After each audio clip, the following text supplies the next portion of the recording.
Sukinda one विभाग तरफ 77तम वन महोत्सव पालित जंगल परिवेश और जलवायु परिवर्तन विभाग ओडिशा सरकार को सुकिंदा वनांचल पक्षर 77तम वन महोत्सव सप्ताह सुकिंदा वनांचल अधीनस्थ गुंडुची पसीठारे पालित हो जाइछि।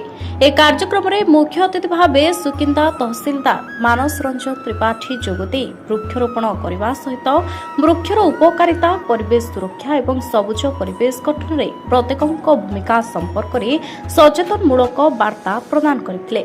सेपरी ओडिशा आदर्श विद्यालय सुकिंदा माधवपुर रे विद्यालय परिसर रे छात्र छात्री मानक द्वारा वृक्षरोपण करा जायतिला।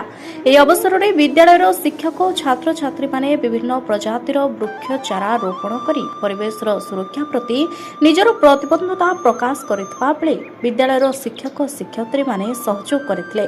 सुकिंदा वनांचल अधिकारी सत्यव्रत प्रधान को नेतृत्व रे सुकिंदा फॉरेस्टर मनोरमा हुत्ता कार्यक्रम को परिचालना करथिले।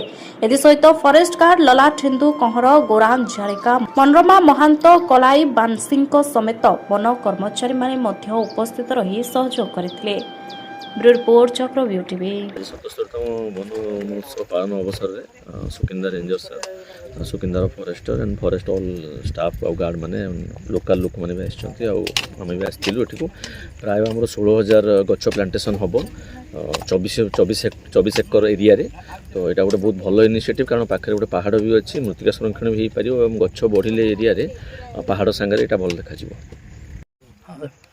सत्यव्रत प्रधान वनांचलकारी वन महोत्सव उपलक्षे समस्त को स्वागत करुच्ची। ए वर्ष जुलाई मास 1 तारिख वन महोत्सव आरंभ हो जाए 7 दिन धरी कार्यक्रम चलो।